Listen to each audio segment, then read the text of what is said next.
You're listening to Sox in the Basement, a production of the Broadcast Basement Limited, where every show is 30 minutes of good and comes from a basement bar on the south side of Chicago. Pull up a stool, pour a cold one, and join us right now for Sox in the Basement. Heard everywhere podcasts can be found, and always at soxinthebasement.com. I'm taking a different approach to this episode as we dive into the true off-season now, because the month of October sucks when you're not involved in the postseason. It really does. Yeah, when you're not in the playoffs. Yeah, it's awful.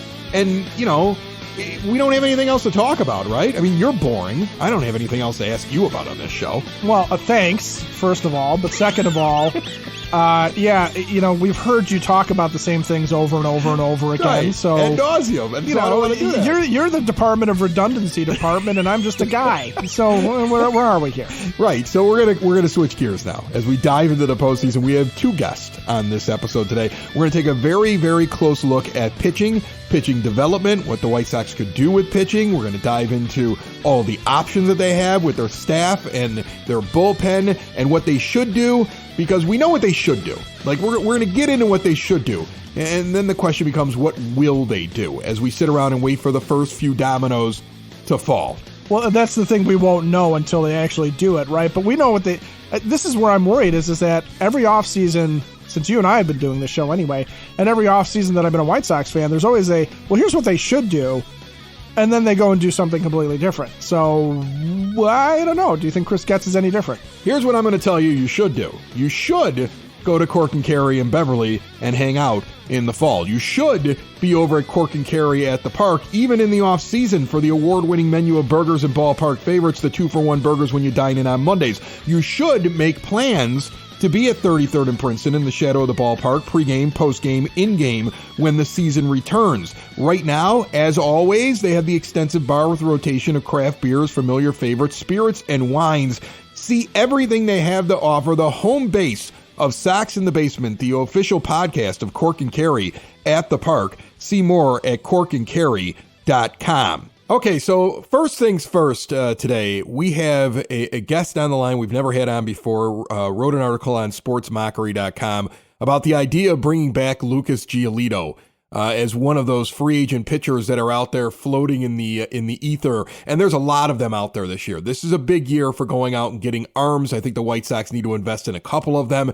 You start building now for 2025. Mitchell Kaminski is on the phone. How are you? Hey, good to be here. It's early in the morning. Who needs coffee when you got White Sox baseball to talk about? I'm fired up. Thanks for having me on.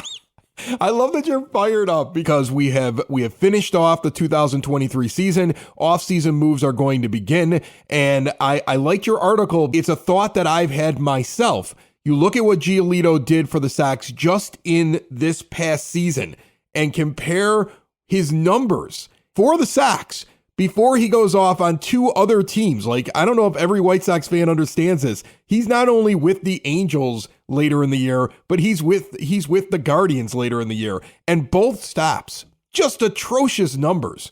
And so I wonder, is your feeling that if he doesn't have Ethan Katz with him, Lucas Giolito's not a good pitcher, so he has to come back to the White Sox?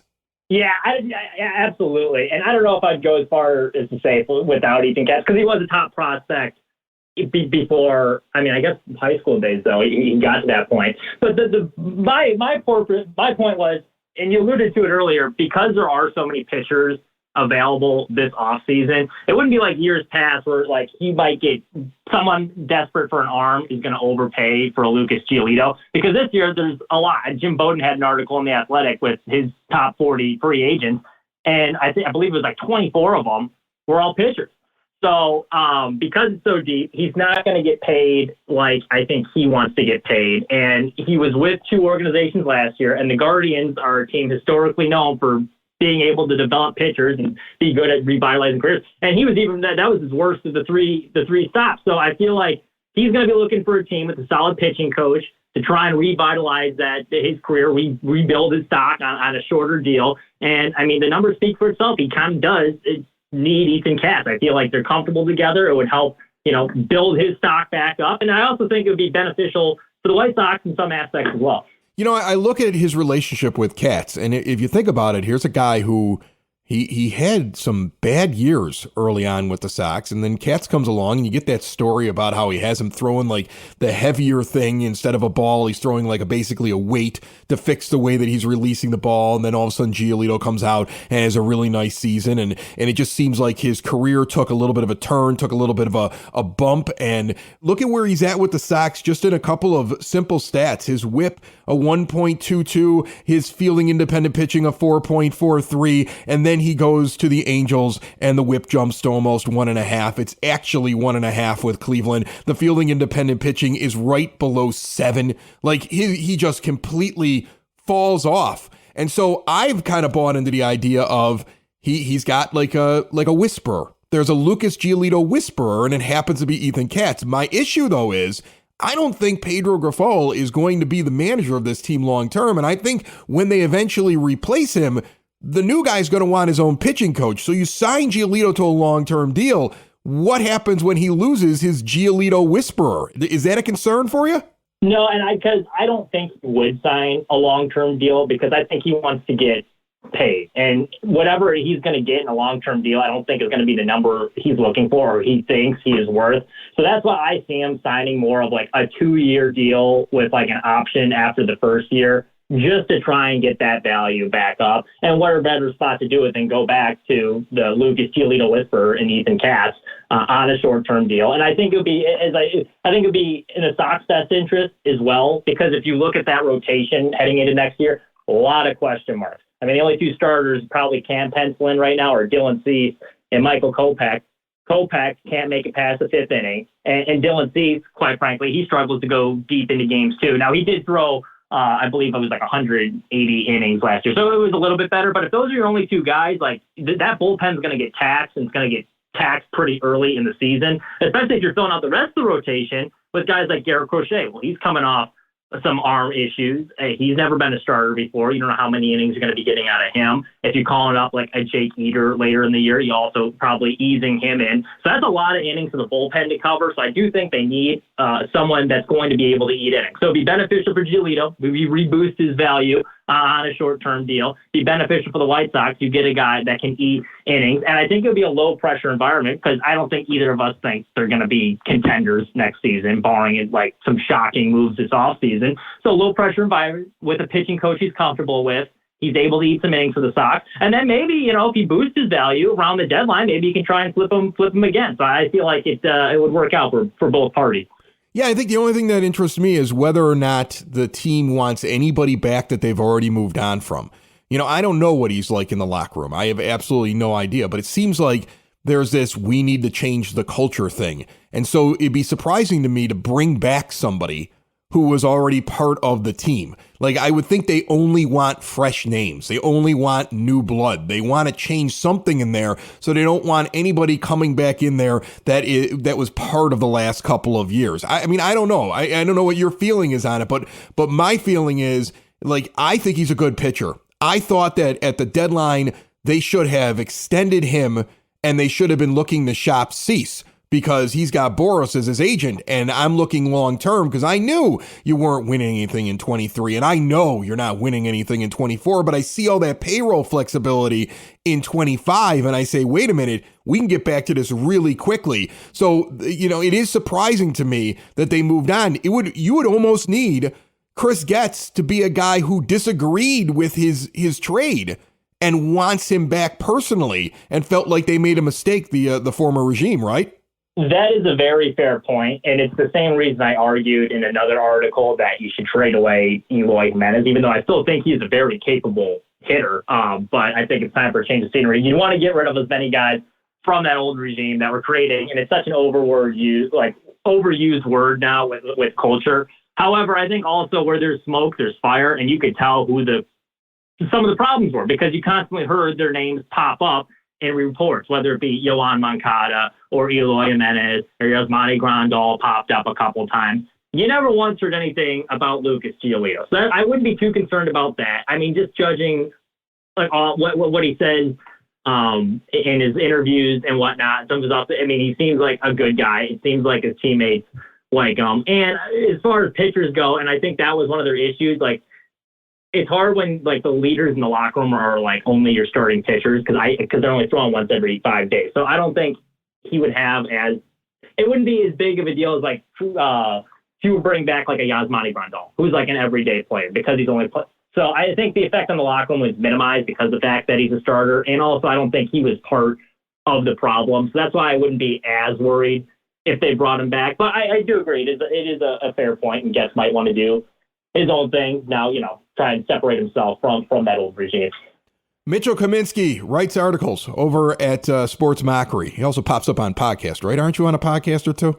Yes, I am. The Pinwheels and Ivy podcast, Wednesday nights at 8 o'clock with Matt Zawadzki, Aldo Soto, and the Reverend K. Fid. We do a little Cubs talk, we do a little Sox talk, and there's a lot of nonsense in between. You always need a little bit of nonsense. Thanks so much for joining us.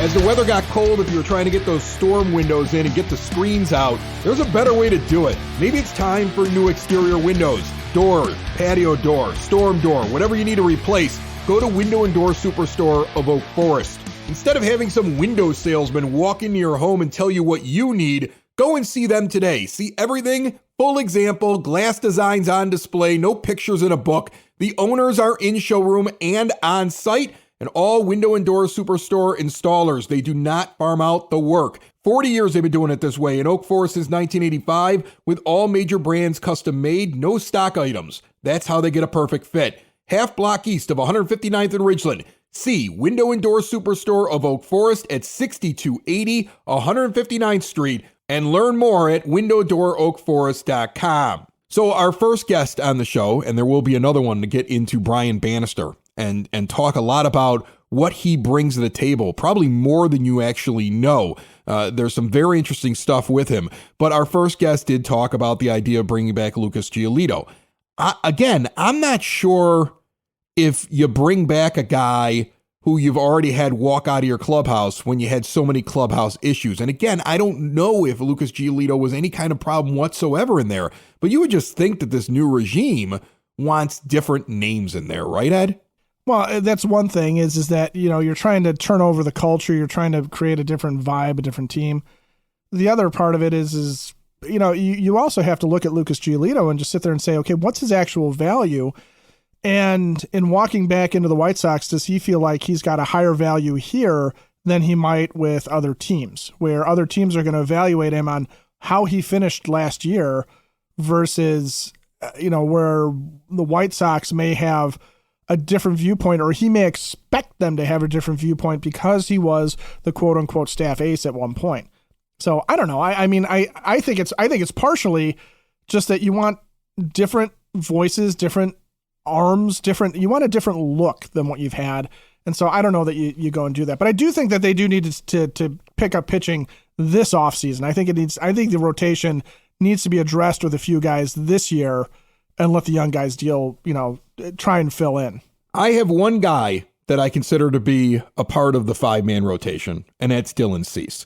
Because I don't expect Mike Clevenger to pick up his option. If he does, that's a gift to us, but I don't see him doing it. And Michael Kopech has done nothing to show me that he could be a consistent pitcher in the rotation. And I still contend that on a team trying to win a championship, Michael Kopech is in their bullpen more likely than in their rotation. And I think that's what he will eventually be, even if this team stubbornly sticks him into the rotation for one more year. All the other names that are internal, whether it's Nick Nastrini and Jake Eder, or it's Jesse Schultens, or Garrett Crochet, or even Kopech, all of the other names, all of the internal names in the system right now should be fighting for the back end of the rotation. 2 spots maybe, because you can't sign more than 2 guys probably in the offseason to your starting rotation.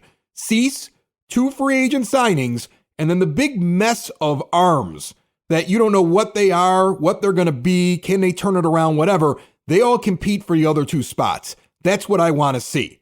Looking at free agency, Eduardo Rodriguez is out there. Lucas Giolito, as we talked about, Michael Lorenzen's out there. You could still go knock on the door of an Alex Wood or a Sean Manaea or a Jack Flaherty or a Luis Severino, I think is a intriguing name. You could swing high for Aaron Nola and just say, look, this is a guy that we expect to anchor. Wouldn't that be the guy to say, we're going to go get him and swing high? I think as Sox fans, we're predisposed to the idea that we're not going to get those high-end starting pitchers because they're going to require a lot of money and a lot of years, and Jerry Reinsdorf won't do that, right? I mean, would you swing at Trevor Bauer? Right. Now that you know that Trevor Bauer, it wasn't the bad guy, at least based upon all of the evidence that's come out ever since this whole thing ended. You know, even though you're not going to compete in 24, I would absolutely give Trevor Bauer a contract if he wants it, because he is the guy. You want to talk about picking up Tim Anderson's option and then turning around and seeing if he's got trade value because you're not going to compete and you're not going to bring him back in 25. That's Trevor Bauer for me. Let him pitch a couple of months on the South Side, and if he likes it here and everybody's happy with him, and if he is good in the clubhouse and everything and wants to be extended, you can talk about extending him. But in all likelihood, he's a guy that he's going to be a rental and he might bring you back someone. Right. I like Frankie Montas out there. There's a guy that, he basically had to sit out a season because he was injured, probably doesn't have high value. That somebody should be within your price range that you can grab for a couple of years too. I like the idea of Jack Flaherty. I like the idea of letting him have 1 year of no pressure to rebuild his arm strength and rebuild what he was with the Cardinals, and then be ready to roll in 25. I do like him. Worst thing that happens, he's 4th or 5th in your rotation still, right? He's an innings eater. Right. Even if he ends up being the bottom of your rotation, he's still bottom of the rotation eating up innings, and you're going to pay him at that rate right now based upon what he's coming off of. But he has the potential to become something so much better. Frankie Montas is the same kind of thing. Luis Severino, man, does he look like a guy that doesn't have it anymore? Well, what is your major league scouting? What are these guys that you're bringing in from outside of the organization? What does Brian Bannister think of a guy like Luis Severino? Because he's taken guys before that are towards the end of their career and all of a sudden turned them right back up again and gotten them back on track. Who is he identified that's sitting out there that you can go sign right now at a value and then have long-term in your rotation? If that's why you brought Brian Bannister in, okay, is because he's the guy that's going to help a team that doesn't necessarily go for the Aaron Nolas, who are going to be sort of the givens, and you're looking for guys that you can fix, guys that you can turn around, guys that you can get back to the top, then that is going to be a big test this offseason and even in the next offseason for what Bannister brings to the plate, because otherwise we're just kind of looking at, well, how quickly can they develop the minor league guys? How quickly can they develop the young guys? And the guy charged with that is Paul Janish, who is basically Chris Getz, except he played for the Reds instead of the White Sox and Royals.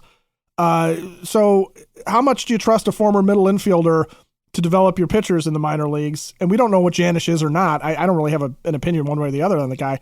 But Bannister, if that's what you brought him in for, this is where the rubber meets the road. And this is the guy that needs to make good on his contract to show us that he can bring in somebody else's leftovers and turn them into a gourmet meal.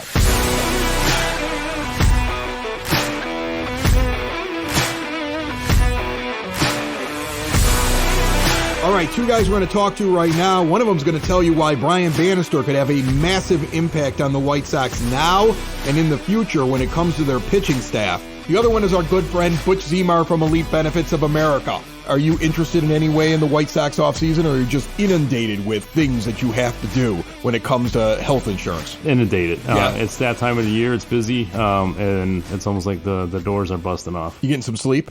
A little bit here and there. And you help businesses, small and big, get the best out of their insurance plans for their employees. Because if you think about it, it's not just the employee paying a premium and the company kind of covering it. The company gets affected by the bottom line as well. It's all about keeping people that you want around your workplace working for you because they're happy with the benefits, right? 100%. And employees are leaving companies for better benefits, and strategizing and making sure that you're doing the best not only for your bottom line as the company, whether you're the CFO or the owner, or to retain that employee, because that's talent, that's profit, that's money sitting on the table. And so making sure you put it together right. So if somebody wants to look in the possibility of reducing cost and probably getting better insurance for their own employees and making them happier, how do they do that? Call 708-535-3006, or you can email me at butch@elitebenefits.net.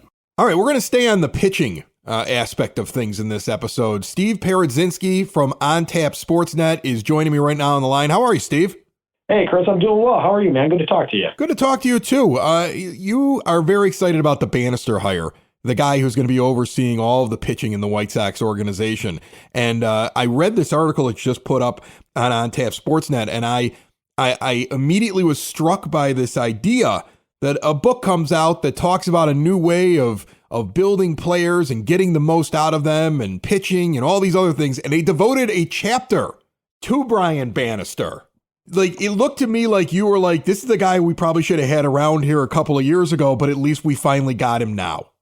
Well, it's funny you say that because the MVP Machine, the book itself actually came out in 2019. So kind of at the tail end of the last rebuild cycle when they were supposed to be kicking down the door and entering into that contention phase. And obviously, as we all know, Don Cooper was pitching coach at the time. And reading that book back then, Bannister was a guy that I highlighted and identified and was hopeful that maybe he would be the next pitching coach for this team. And he's kind of bounced around a little bit in developmental roles with the Red Sox, then going over to the San Francisco Giants, and now ultimately back here to the Sox. And this is a guy that is just very forward-thinking, progressive in terms of his use of data and technology and analyzing all the necessary modern tools that are out there to try to maximize and optimize pitcher performance within his staff. And that's something that we haven't seen here at the corner of 35th and Shields for quite a while. And that's really what has me particularly excited. Break down a little bit for anybody who didn't read it, the MVP Machine and the connection to Brian Bannister, who does have a chapter about him. This isn't just like analytics, right? This is more of using different data and different methods to kind of bring it all together and maximize what guys are able to do on the field, correct? Yeah, absolutely. So there's two guys that really highlight in the chapter devoted to Bannister and the MVP Machine. And one of them was a teammate of Bannister's during his time with the Kansas City Royals, Zach Greinke, former Cy Young Award winner. And then another one was Rich Hill, career journeyman that was kind of at the end of his professional life cycle, so to speak, and at a little bit of a crossroads. And Bannister looked at a lot of data, looked at pitch sequencing, pitch usage, and tried to help both of these guys find different ways to be better than what they were in their current iterations. And utilizing a lot of the data, looking at different tools and technology, again, he was able to play at least a small role in some capacity in helping both of those guys to rejuvenate and revitalize their careers. And I mean, Rich Hill is still going here at the age of 42. Zach Greinke became a Cy Young Award winner and was a very successful pitcher for a long time, still pitching to this day himself. So it's kind of those ideas and looking at the individual pitcher, what they do, what their strengths are, and then how to capitalize on those strengths and minimize those weaknesses. And that's really something that Bannister talked about directly in the book, that it's not a cookie-cutter approach, that every pitcher is going to be different. And in a developmental role like what he's going to be in here now with the Sox, that's going to be very important. I found it really interesting. You listed the Giants, the organization that he comes from, and some of their stats since the beginning of the 2020 season when Brian Bannister gets in there and gets to kind of like push his philosophy into what they're doing. And they're first in fielding independent pitching since the beginning of 2020 and second in walks per 9 innings. And that stands out to me so much because it looks to me like, one, pitch selection and how you're attacking the batter, but secondly, it didn't matter what the defense was with that fielding independent pitching. They were very effective pitchers. Does a lot of that just come from the pitching coach, or is it going to be important for him to also have catchers that can call a proper game and the support of his manager so that when they're in game, they're following his philosophy? It's really a collection of different things there. It is understanding, again, kind of the strengths and weaknesses of the individual pitchers. Like you said, having those catchers that understand how to call a game effectively for that particular pitcher, what their best sequences are, and from a pitch utilization standpoint, what is going to make the most sense. And one of the other concepts really harped on in the chapter is, and Bannister kind of labels himself as what he calls the conduit, and that's being able to relay information from the front office on the analytical side and the data analyst side to the dugout, to the players themselves, and to the coaching staff there, and being able to articulate things in a clear, concise manner that's going to make the most sense for the players to then be able to apply that information on the field there when the game is happening. And that's really important. And your point there about the walks and the fielder independent pitching, that's something I wrote about early in the season for the Sox. This pitching staff has been getting killed for the last 2 seasons because of the free passes that they have been issuing. And that is going to be one of the quickest ways for this pitching staff to turn around and become more successful and ultimately put this team in a better position is by limiting the number of free passes and extra base runners that they are giving out on an inning-by-inning basis. How significant did you think it was that Matt Wise gets brought in as the new bullpen coach? Because he has experience being a pitching coach, and you don't see that all the time in the bullpen coach. You have a guy now in Brian Bannister that's overlooking the pitching staff, and right away he's like, we need to add another brain in there. We need to find another person that's out there in the bullpen that's actually got a little bit more experience when it comes to pitchers.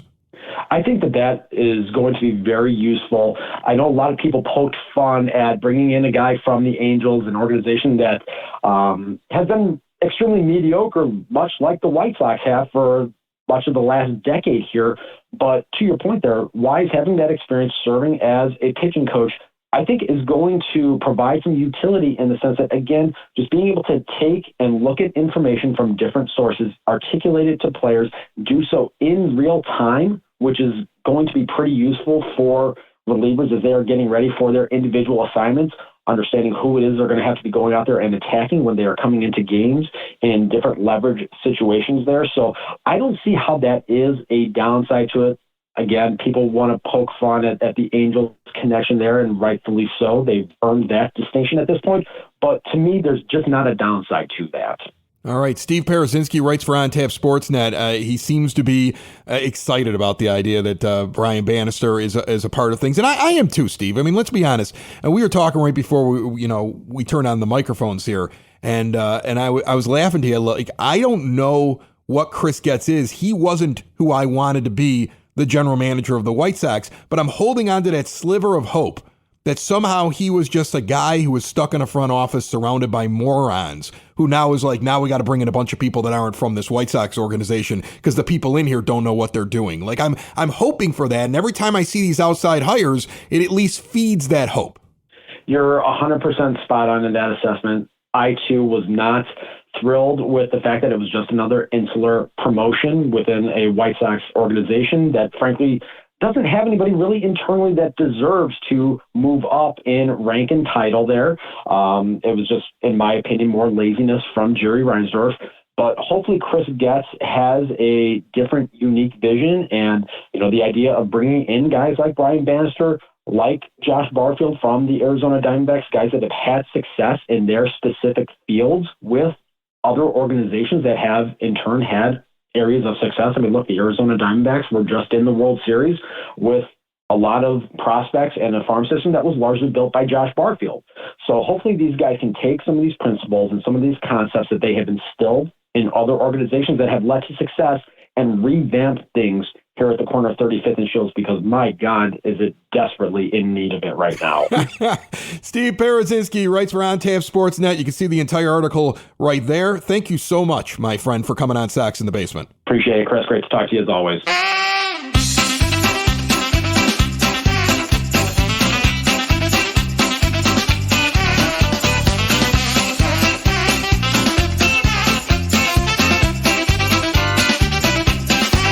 That music means only one thing. The Sox Nerd, Dave Marin, a guy who comes up with every little tidbit and trivia piece that you could ever think of and throws it up on the big board over at The Rate, also joins us here on Sox in the Basement each and every week, and he's brought to you by the Village of Lamont. Want to experience a downtown with real history, great eats and drinks, and green spaces filled with adventure? Visit the Village of Lamont. Shop, dine, drink, explore, and see everything they have to offer this weekend and beyond at lamontdowntown.com. Nerd, how are you? Fantastic, Chris. How are you? Man, I am just happy that the World Series is over and we're going to start to see some movement. And I am trying very, very hard not to be nervous about what the White Sox are going to do. I'm just going to sit back, I'm going to watch, I'm going to analyze, and then I'm sure at some point I'm going to criticize. What do you have for me today?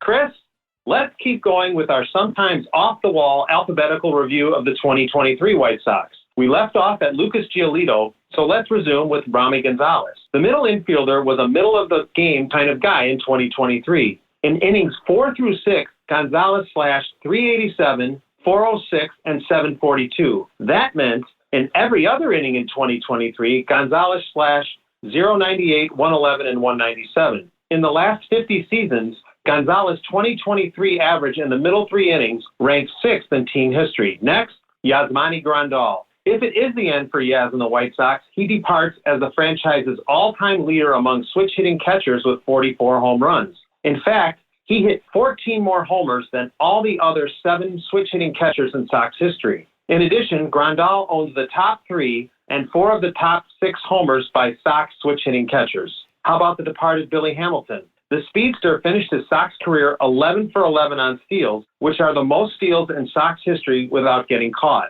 One of the more popular Sox players in recent memory, Hamilton was 9 for 9 in 2021 and 2 for 2 in 2023 on steals. Moving on to Liam Hendriks, a cancer survivor, Hendriks was named the Comeback Player of the Year on Thursday. He joins Jim Thome, Paul Konerko, Bo Jackson, and Eric Soderholm as Sox players to win this award. And before I get to my zinger, I remind you that all of these gems and others on players like Graveman, Hazley, and Honeywell, who did not make the podcast cut, are on my blog, which you can link to at soxinthebasement.com. My zinger, Chris, I have an answer for the question we posed last week. I said I was picking the Diamondbacks in the World Series, which was a fail, because they were the last team defeated by the 2023 White Sox. We then wondered, when was the last time the Sox posted their final win of the season against the future World Series champions? Well, I found out, and it is one of my favorite games in Sox history. The year was 1973, and the Sox finished the season in Oakland against the A's, who would go on to win the second of their 3 consecutive titles. The Sox defeated the A's 1-0 in Oakland in the regular season finale in what was Steve Stone's best game with the team. Stone struck out a career-best 12 in 9+ dominating innings and limited the A's to 3 hits in outdueling the great Catfish Hunter. At one point, Stoney retired 24 in a row, which took him through the 9th of the scoreless duel. The Sox got Stone a run in the 10th on a Bucky Dent bases-loaded walk. That's it, Chris. More than you wanted to know about the middle inning, switch-hitting catchers, and Steve Stone masterpieces. Even in 1973, that's such a White Sox win, isn't it? In a meaningless game, they walk off because Bucky Dent draws a walk. How about it? So White Sox, it's incredible. Thanks, nerd. Great talking to you. Sox in the basement. Sox in the basement. Sox in the basement. Sox in the Basement. Heard everywhere podcasts can be found, and always on soxinthebasement.com.